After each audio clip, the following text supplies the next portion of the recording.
last दिन भएर हामीले बुङ्गुरको काँचेको मर मसला मजाले म्यारिनेट गरेर देखेको त केही होइन मैले फेरि ढुङ्गामा हालेर पल्दैछौँ साथीभाइहरू कृपया मेरो भ्युअर्सहरू सबैजनालाई खान मन लागिरहेको होला तपाईँहरूलाई खान मन लागेको छु तपाईँहरूको मनको कुरा सबै हामीले बुझिसक्यो त्यही भएर हामीले पोलेर खाँदैछौँ मैले खानु र तपाईँहरूले खानु एउटै हो त्यही भएर सम्झेर खानु होला है त सबैजना आएर खानु सक्नुहुन्छ दसैँको मासु खाँदा खाँदा वाक्क लागिसक्यो चोर्ने छ खत्तम रहेछ कमले म चोर्यो अब मैले चोरे चोर्यो त ढाडा नि त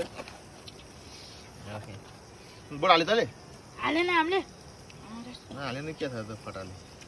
गर गर गर चाड मैले खाएँ नर्जुट मासु साल खान्छ तैँले यो दाले चाहिँ सब उठायो है हो कि होइन भन्नु त म त्यति गर्छु हँ त्यति गर्छु खै ऊ हाल्नु न कागती नाल्ने काट न काट्ने चिज कहाँ टुक के के यस्तो होला अनि कतिको ल्याइस् तिनवटा कतिको यो 50 को त्यतिको हुन्छ होला है त्यति धेरै काफी नाम 30 रुपियाँ लिन्छ बेहोरालाई साले बुढ्यो न खाने भए म बेचो ल देऊ न ल साट त्यो फ्रिज देऊ पानीमा त हाले ल थप दिन्छ त्यहाँ 100 रुपैयाँ ल ल अगाडि गरि ल्याउन पानी पनि सगाइ ला हेर्नु गाइड मैले भिकारीलाई दान दिइरहेको छु ना क्या को लागि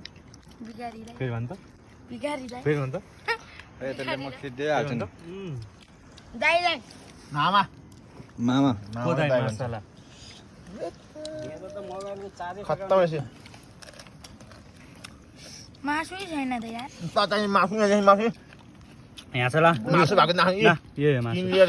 अबले यो मासु हो कि बोस हो मासु त नखाऊ तिमी त्यसो भए तपाईँ खाने थियो तर खाएन